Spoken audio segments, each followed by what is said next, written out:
Elfwater by Norman Douglas.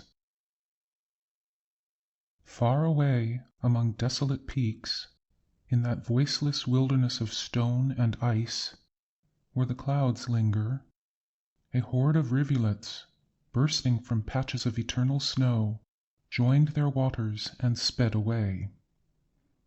And the stream leapt downwards through groves of bearded fir, or glided in a smiling flood over smooth meads of foxglove and tiger lily and marigolds, caressing their roots with its eddies.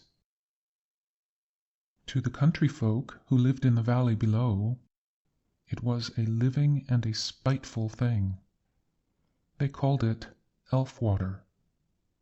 Its waves were dull, bluish, insipid to the taste, and fraught with unhealthy chills from the snows above. None cared to drink of them, and its shores were encrusted with fanciful stone shapes of grass and moss.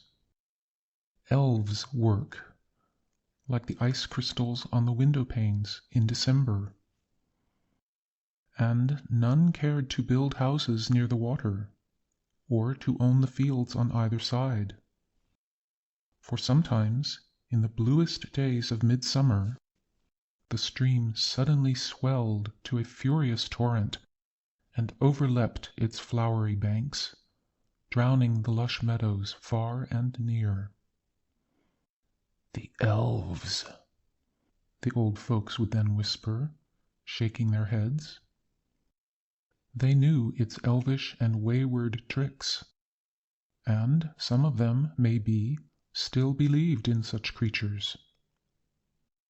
And the young men would come out to view the mischief, and gaze into the sunny sky and up at the hills, and talk together and look wise, secretly wondering. Only one man could foretell the floods. He had lived on the Elfwater all his life. But he is dead long ago. His cottage is deserted. The roof has fallen in. The wooden beams are decayed, and green moss sprouts between the planks of his floor. He used to look up at the hills and see a small, vapory cloud anchored against one snowy peak, and say nothing. Whenever they asked him to explain, he merely smiled, as if the Elfwater kept no secrets from him. Meanwhile, the fair meadows were flooded, and the crops buried, till only a few bright green tips showed above the seething foam. And up in the forest, where all should be still, the shriek of the torrent could be heard from afar. It thundered among the ravines and roared for freedom in its narrow prison, churning the boulders with hideous din and tumbling the tall pines, whose painted boles, loosened at the root, shivered and rocked like the limbs of some convulsed giant. The pale wood-flowers nodded helplessly in the tawny spray. It was unearthly in its rage. And then, with as little show of reason, its elfin wrath melted to a smile, and it shrunk back into a silvery thread of water, hushed and clear. It was ashamed of its freak, and weary. But the harm was done, and only this one man's meadows were spared, for they lay out of reach of the wildest floods. They were remote from the valley by a many hours' climb. Damp, sloping meads, fringed by dark firs, on the shady side of the stream that rushed in a deep strid below the cottage. The folks called them elf meadows, perhaps because, in times of flood, 2 or 3 tall columns of spray could be seen rising up from the gulf below, and bearing some fancied resemblance to white elves or fairies. The man had often watched these misty pillars swaying gracefully. He loved the Elfwater. He had learned to identify himself with all its moods. The ripple of its gray wavelets was the voice of an old friend, a friend of his boyhood, the sound that met his ears in the earliest morning and that charmed him to sleep at night. And he often thought of the days when, as a child, he used to hang over the dim forest pools and watch the bubbles and hearken to rare music streaming upwards from the depths.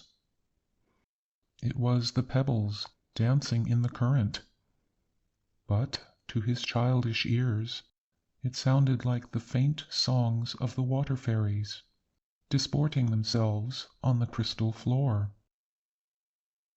And if by chance he dropped anything into the stream, the elves were sure to bring it to the surface again. Everyone, indeed, was agreed upon that point. Scythes and axes and sickles that had fallen into the deep pools were always churned up again and found lying on the banks, sharper than before, the folks said.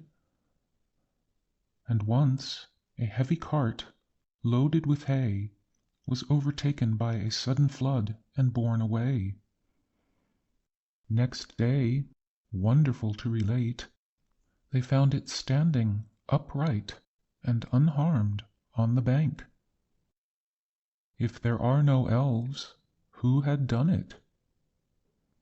Even the man's old mother was sometimes amazed at these things, although she generally scoffed at the mountaineer's beliefs. For she came from the green plains, far beyond the hills, where the folks are quite different. She laughed at the dull peasants and their ways. She was no dreamer. She knew about everything and believed in nothing.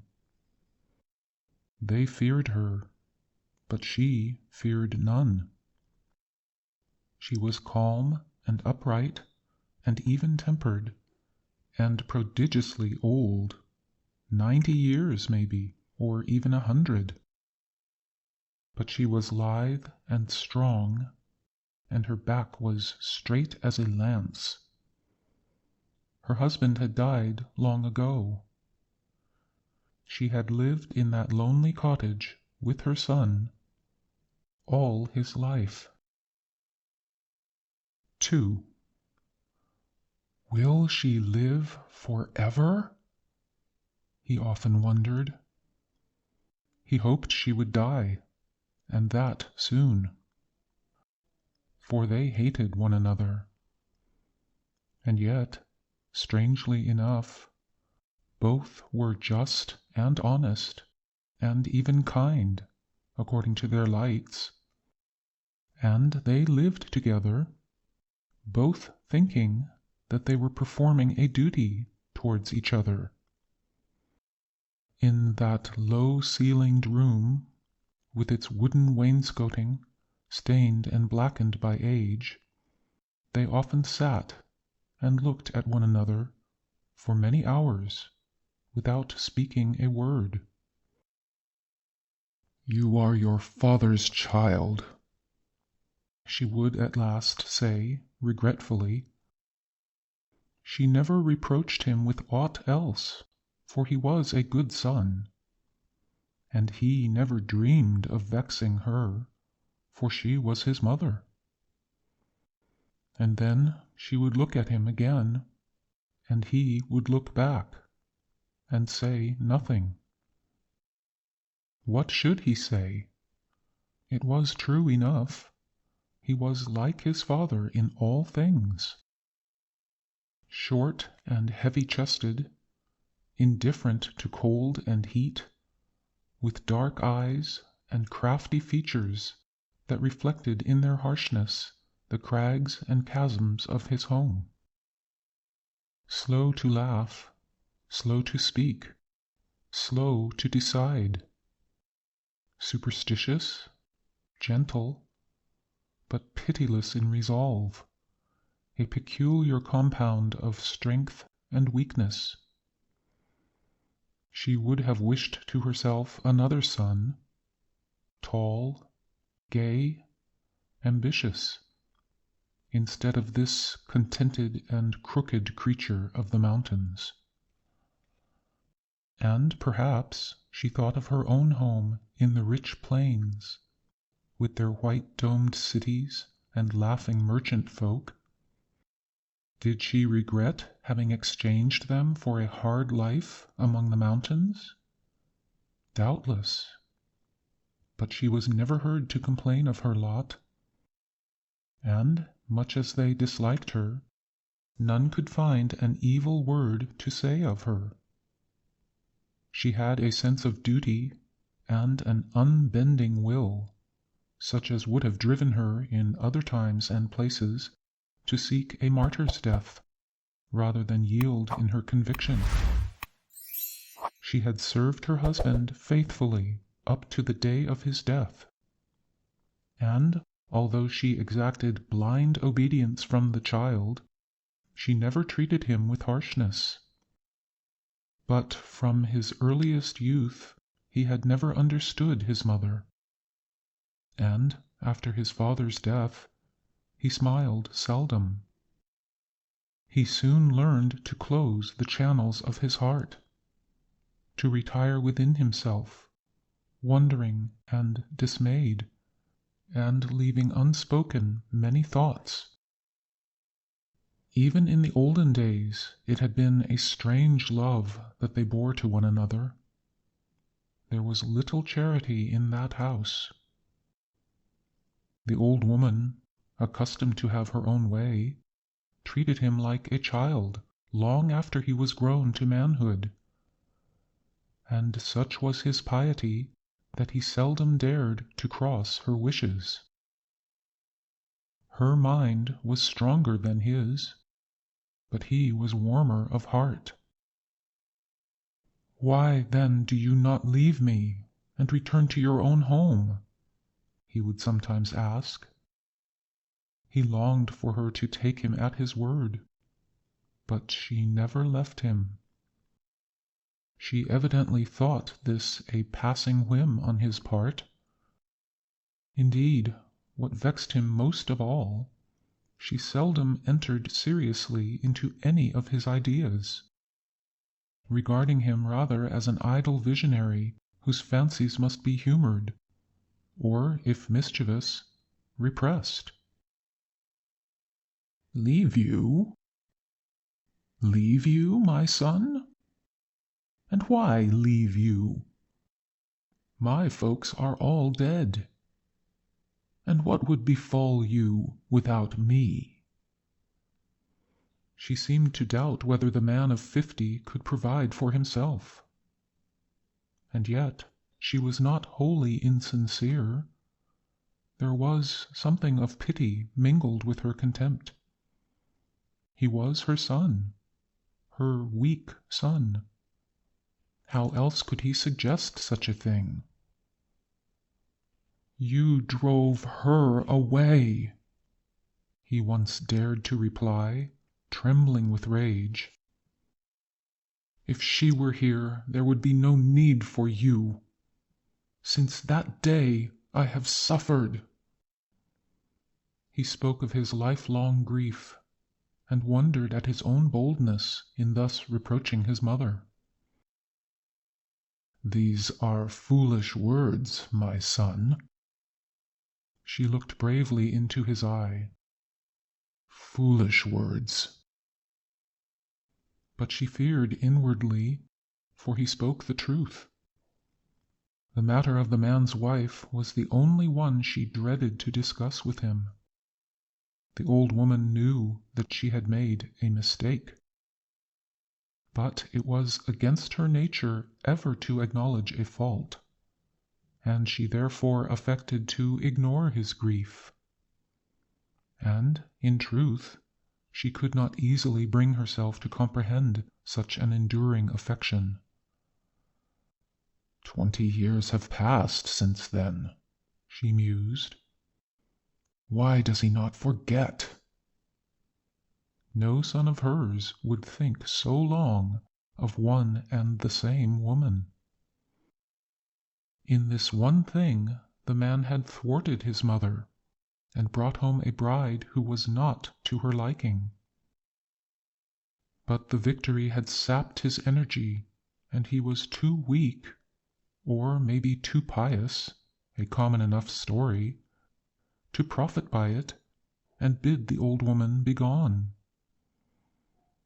There followed a few short years during which the mother regained her power over her son, and tormented in 1,000 ways the young wife, who finally fled in despair, never to return. The cottage remained the same, with its cool meadows and dark belt of forest, but the light of love was gone out, and an undying hatred kindled. That terrible morning when he found himself deserted. The Elfwater was in flood, convulsed in its deep bed, and howling in the hollow caverns that it had torn itself into the mountain's side. He climbed up to a certain little knoll. There, where the earth slopes away, in a steep ledge above the thundering cataract, and where he had often sat with her who was now departed. The current below this point was so fast that it might well have carried away the strongest man. Had she perished in the water? Surely not. It was his friend. It restored to him all that he ever lost. He looked down the stream. There was sunshine and peace in the valley below, but here all was gray desolation and loneliness. The torn clouds stuck among the pines, and ever and anon a ghost-like pillar of spray rose up from the noisy depths and drenched the meadows with its dew. Sometimes one remained upright, swaying in the wind, like a shrouded human form. She cannot be dead, he thought. She will return. In the course of time, disquieting rumors of her, the absent one, had reached the valley. The folks said that she well deserved all that she may have suffered, since she deserted a good husband for no cause. But the man cared nothing for evil reports. He knew the truth, and that it was all his mother's work.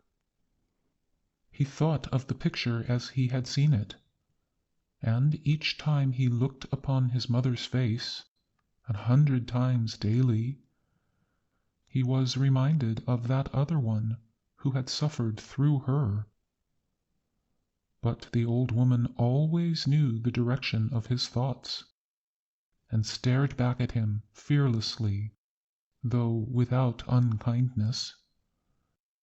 She knew her power over him, and exerted it freely, returning his look so steadfastly that he often felt the strength oozing out of his bones, as after a long illness.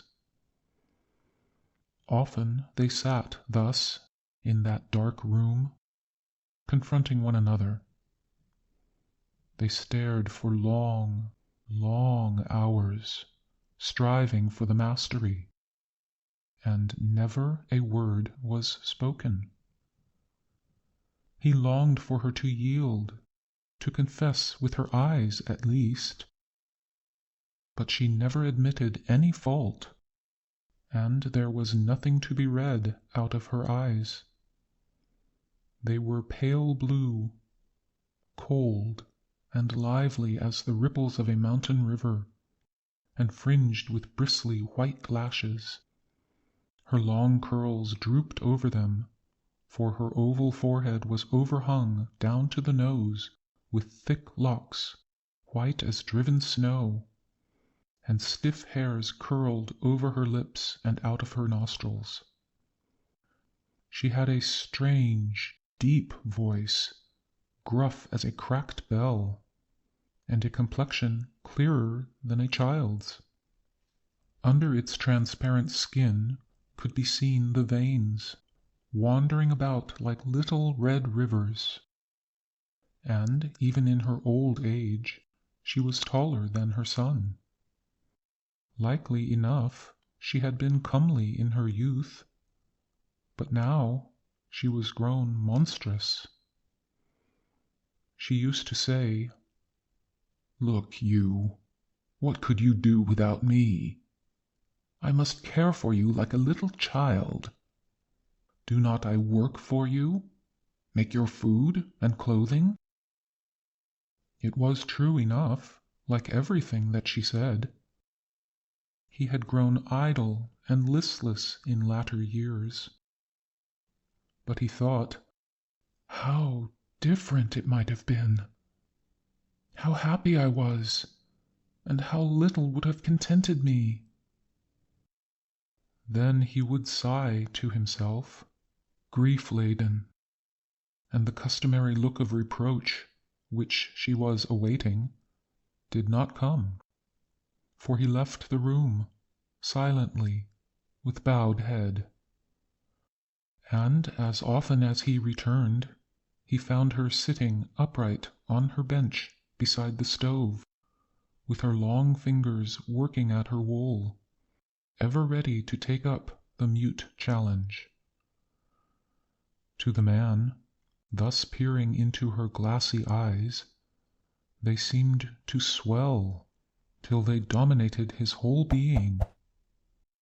He clenched his fists and looked away. Sometimes, after such a struggle, a strange feeling of rage and power entered into him. It made his whole body tremble. He thought it was an evil spirit tempting him. It used to whisper in his ear, but he could not understand the words. And as the years went on, they spoke less with one another. Silence and hatred lay heavy upon that home. The man's black curly hair was already streaked with gray. As for the woman, she grew old, but she never changed. 3. Will she live forever? He wondered. Aye, we are a long-lived race, she said aloud. For even when he was yet a child, she always guessed his thoughts, as correctly as if he had spoken them aloud. I am old. I have lost count of the time, but I shall live yet many years, and work for you. Be thankful. We are a strong race. Our blood is good. We live long. Too long, he thought, and would have said it aloud, but the impious words stuck in his throat and choked him.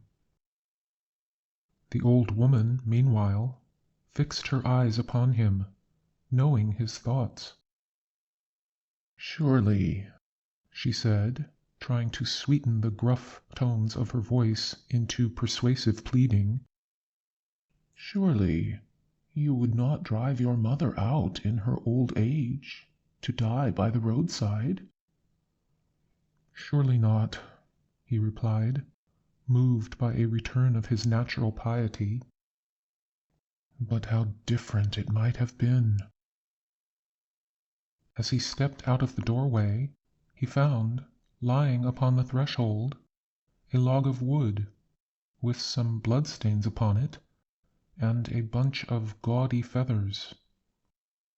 He recognized the feathers. They were those of a jay. Doubtless the old familiar bird that visited the cottage at times.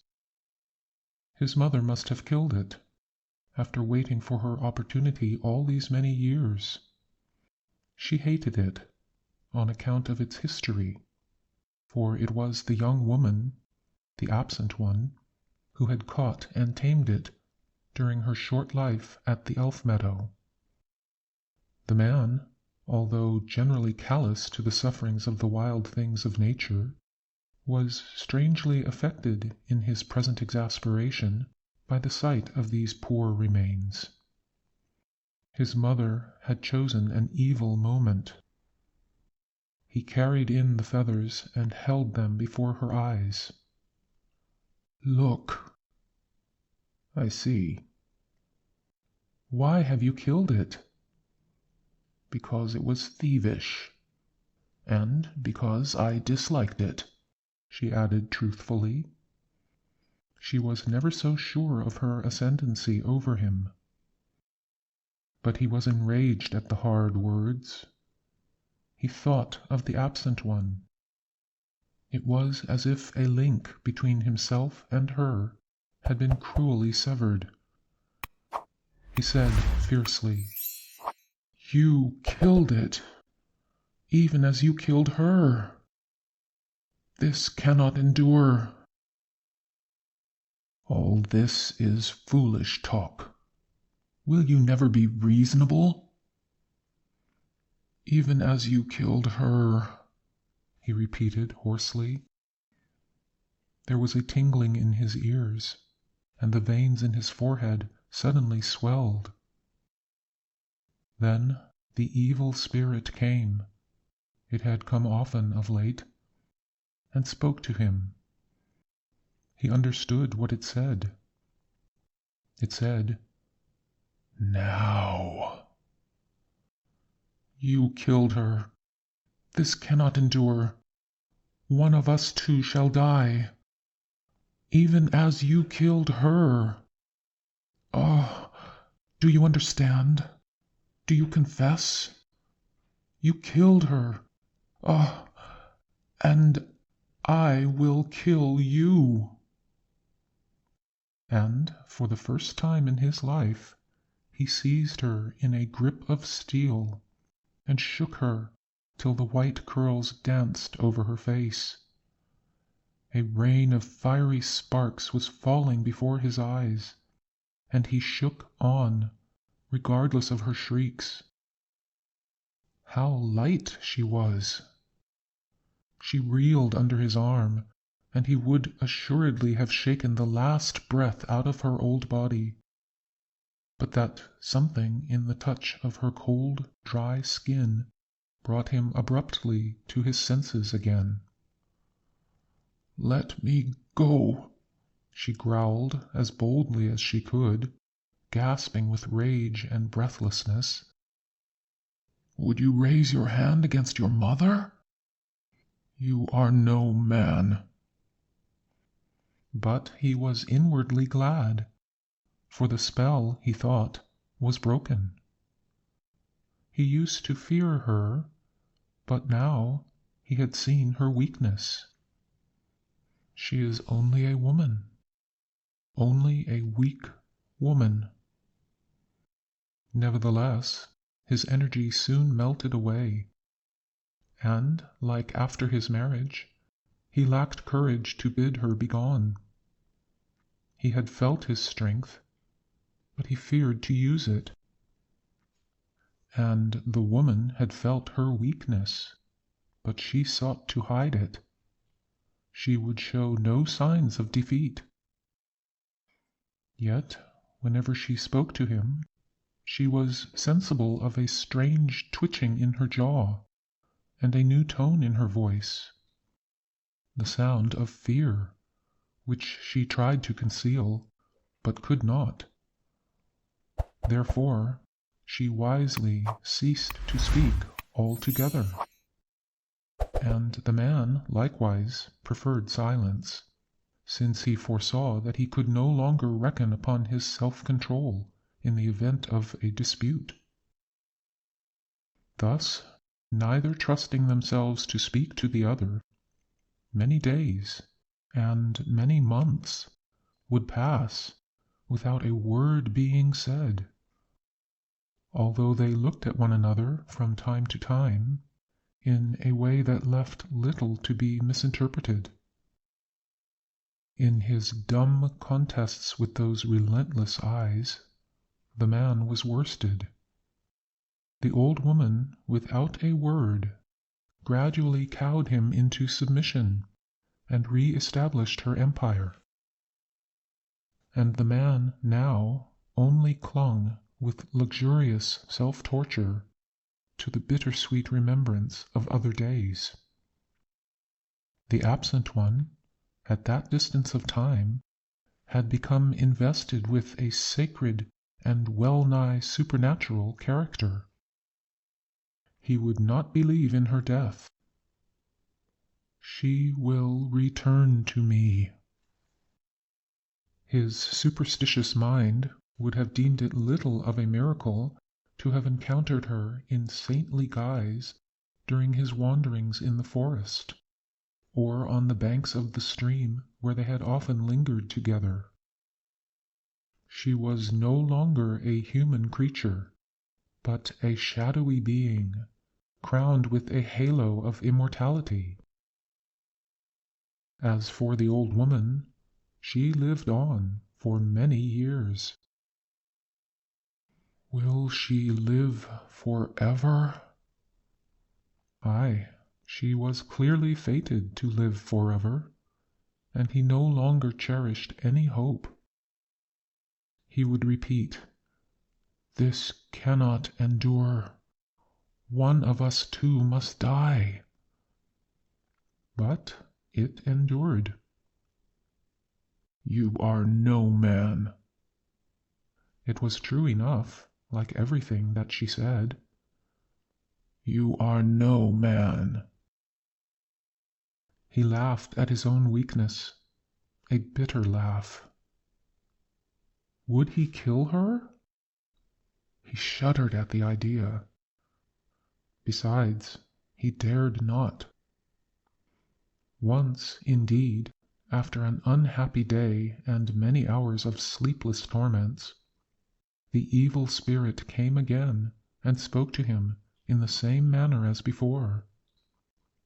And he crept up to where she slept, hardly knowing what he was about to do. It was midnight.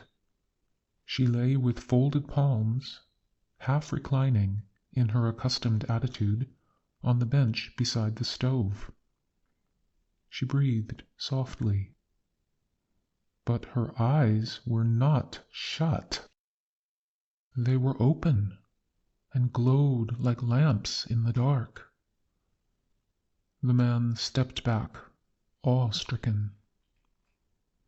"I see you," she said calmly, without moving so much as a finger. Hated words that haunted him ever afterwards. She was satisfied with her triumph and said nothing. But the man's last spark of courage was crushed out of him. Thenceforth he walked with downcast head and averted look. Never again would he raise his hand, or even his voice, against her. At times, to escape from his care, he descended into the valley and drank fiercely. But more often he wandered through the lonely forests, loudly praying for forgiveness, for guidance, and for release from those awful eyes that, vampire-like, sucked out the strength of his body. His soul was humbled to the dust. The trees, the rocks, and the wild waters were witnesses of his heartfelt supplications. He prayed thus for many years, and, in the end, his prayer was heard. 4. For the old woman grew blind. The blue fire faded out of her eyes. They became milky, as it were, 2 white opals, though the flame still burned dimly within. For a long time she hid it from her son, but he found out in the end, and thanked the great being who had heard his prayer. You wax blind, mother. Your eyes are filmy. Nay, you mistake. I see well, she answered, looking boldly towards him, for she knew that he was watching her steadfastly. She struggled on with an iron will. Whenever his glance fell upon her, she must have felt it, for she at once stared back into his face, and so steadily that he often wondered whether he was indeed not mistaken. But her task became harder every day, and she began to fear mightily, for although her old body was healthy and tough as an oak, she foresaw that with the darkening of her sight, her power over him would wane. The film grows upon you, mother. I think not. I see my wool, she croaked back. But slowly the crystal of her eye clouded to dull horn. Again he insisted. You see me less plainly than before, strangling as best he could the joy that quivered in his voice. I see you well enough. But she saw him not at all. She was stone blind, and when she spoke with her son, there resounded a horrible note of triumph and menace in his voice. She thought, he will kill me if he discovers the truth. For thus she interpreted his crooked peasant nature. Yet she still contrived to hide her fear, even as he hid his joy, casting about meanwhile for some new device to overawe him. At last she hit upon a cunning and bold deceit, worthy of her fearless mind. I am not blind. I see you. I see every hair on your head, and I look into your eyes. I pierce them through. He turned aside from her fixed stare. Is it possible? He wondered. I see. This film of which you speak is in your own eyes. I can see into your very heart and read your evil thoughts and wishes. Are you not ashamed? Such words she often repeated, and each time the man heard them, it was as though a lash had struck him. And he looked at her, endeavoring to read the truth out of her calm face, and his superstitious mind grew afraid. I see you, she repeated, and she dissembled so well that he began to believe. His blood curdled with fear. Was it possible? He took to prowling stealthily as a lynx, hoping to avoid her glance, and, by taking her unawares, to satisfy himself of her blindness.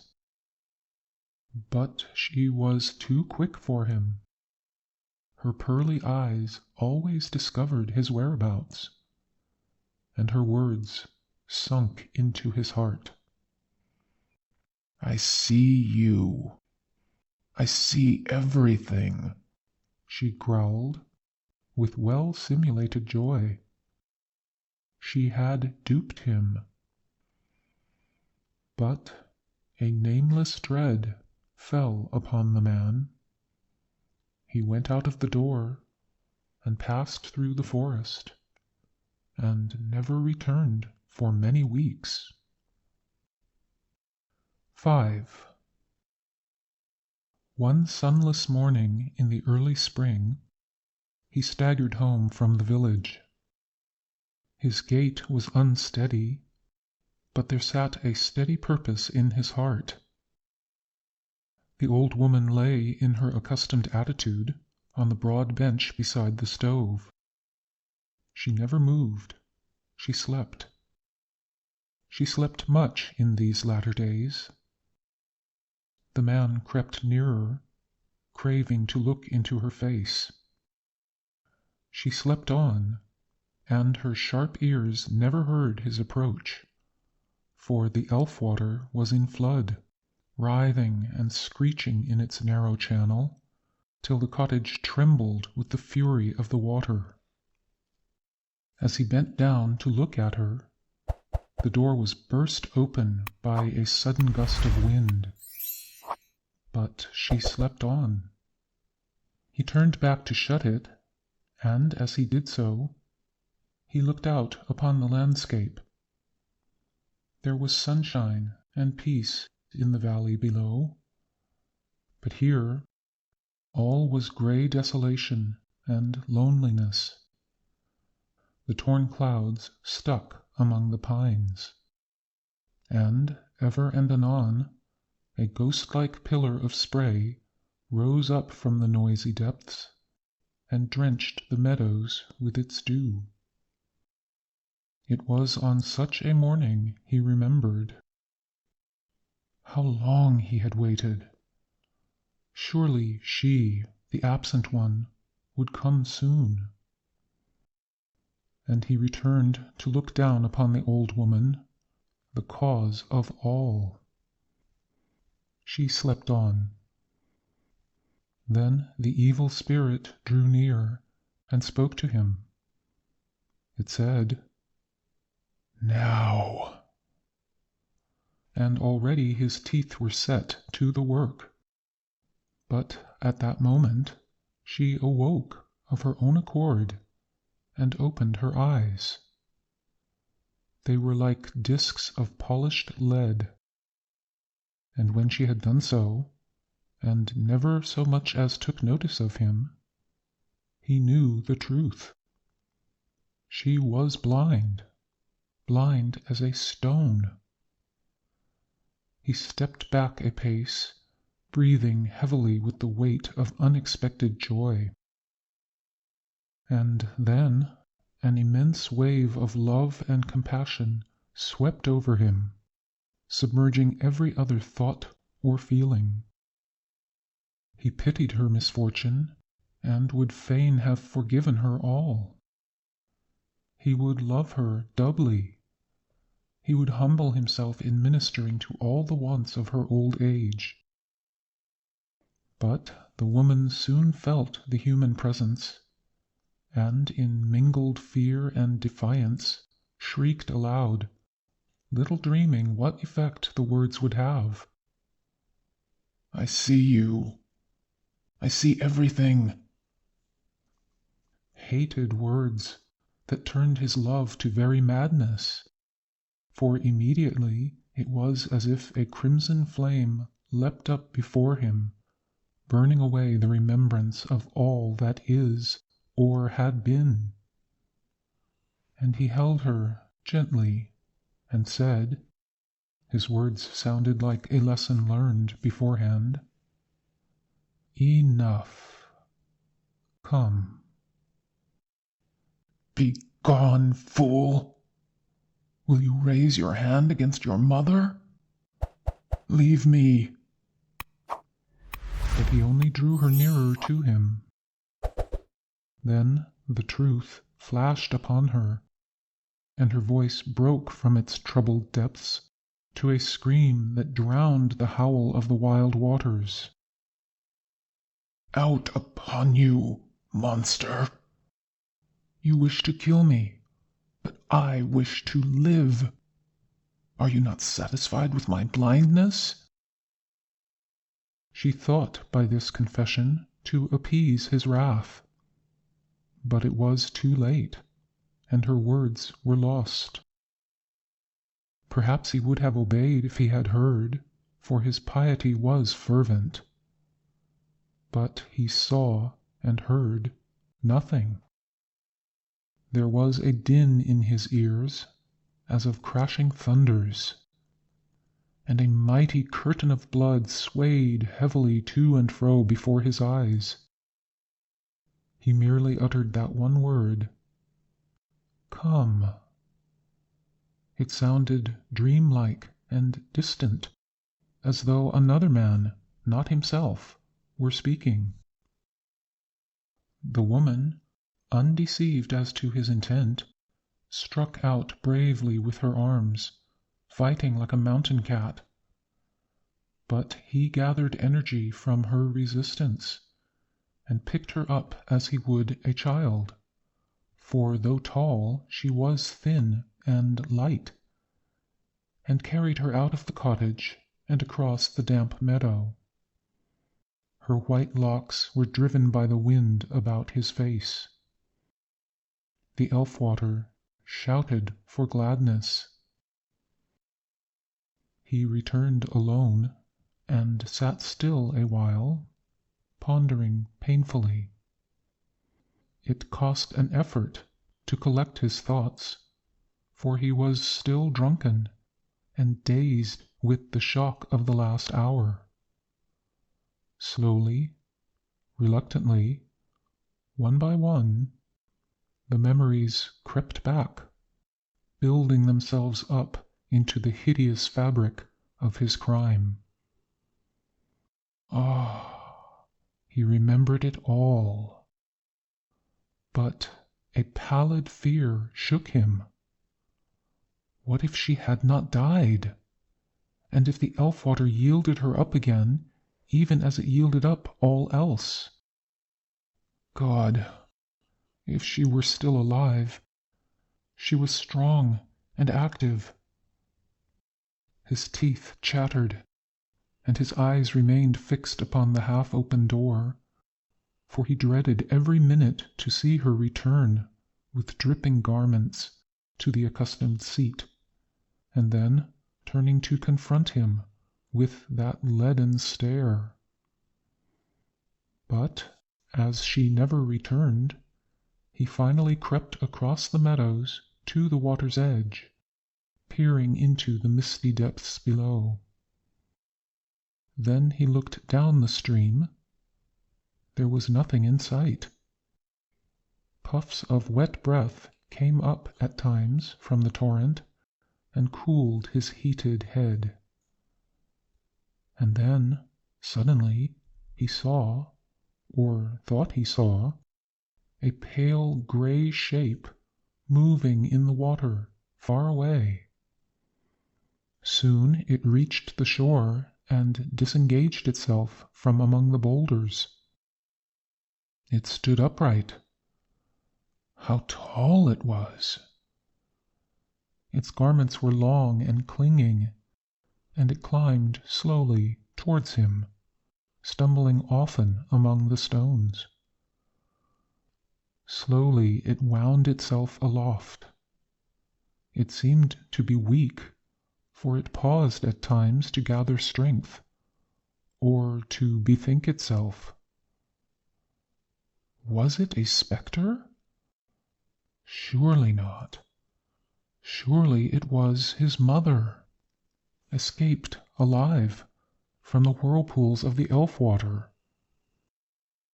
The man raised his hand to his head, where the moist perspiration had gathered. He was unnerved with fear. But the shape had reached the narrow path, and after resting a while, suddenly stretched out its arms as though feeling the way, and seemed to drift straight towards him at a rapid pace. It had evidently made up its mind. It came nearer. He waited no longer. He was seized with a blind, unreasoning panic, and fled upwards past the cottage into the deepest shades of the dripping forest, and never so much as stopped to look behind him, for he felt that it was pressing upon his heels. And there, sheltered under a huge fir, he remained many hours, terror-stricken. Evening closed in upon him. But at last he reasoned away his fear and turned his steps homewards in a quieter frame of mind. And yet he could not rid himself of the notion that the horror was somewhere near at hand, lurking in the darkling shades. He would gladly have shouted to reassure himself, but he dreaded lest the sound of his voice might start it up before his very face. And as he silently walked on, his alarms grew apace. Like a startled child, he dared not turn his head, but walked faster and faster through the dark trees, till, on the meadows, his pace increased to a run, a horrible, breathless race. He entered his home and looked around him, fearful of some unspeakable calamity. The shape had arrived before him.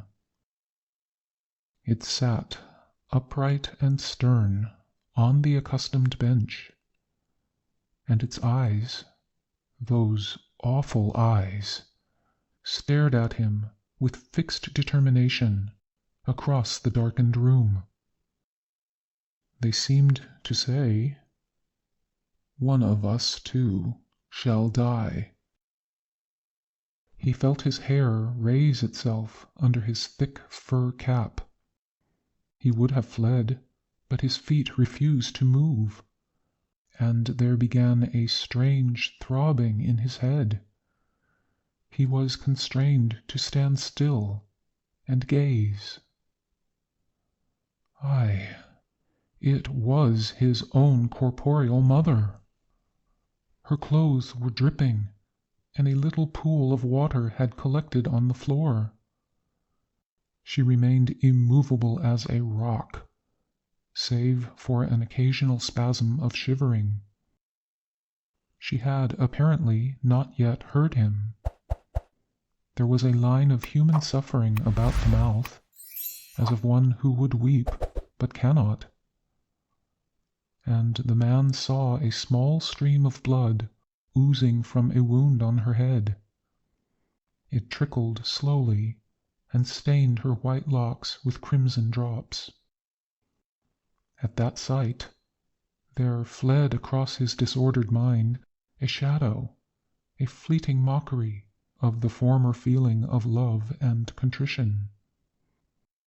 But the old woman made a slight movement. She must have become aware of the human presence, and she deliberately opened her mouth to speak, no doubt, the hated words. Her spirit was unbroken. Then the man, by a last effort of will, tottered forth, vanquished. His temples ached fiercely. Bereft of reason, he strayed into the gray twilight to the water's edge. And lo, not far away from a certain little knoll, there, where the earth slopes away in a steep ledge above the thundering cataract, another frail white shape floated lovingly towards him. It came nearer delicately and enveloped him in its dewy shroud. At last! The spray fell in showers upon his burning head, but his arms sought the yielding form, and he fell, prone, into the void, meeting its chill caresses with a responsive kiss.